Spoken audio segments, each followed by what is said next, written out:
संगमेश्वर तालुक्यातील कोंडगाव वाणीवाडी येथील ओंकार कासार यांच्या मालकीच्या गोठ्यामधील वासराला मध्यरात्री बिबट्याने फस्त केल्याची घटना घडली आहे। भरवस्तीमध्ये हा प्रकार घडल्याने परिसरात आता घबराटीचं वातावरण निर्माण झाले। या घटनेची खबर वन विभागाला कळवण्यात आली आहे। काही दिवसांपूर्वी या परिसरात अनेक कोंबड्या आणि कुत्री असे प्राणी फस्त केल्याचं ग्रामस्थांनी यावेळेस सांगितलं। त्यामुळे बिबट्याचा बंदोबस्त लवकरात लवकर करावा अशी मागणी स्थानिकांमधून आता होतीये।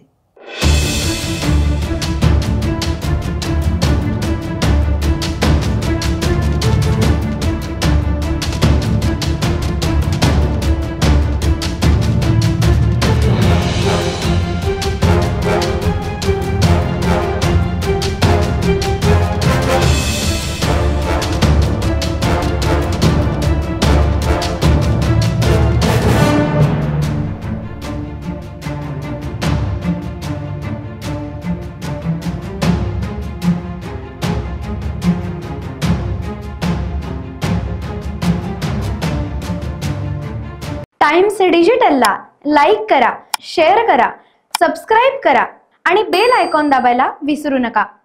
Times digital.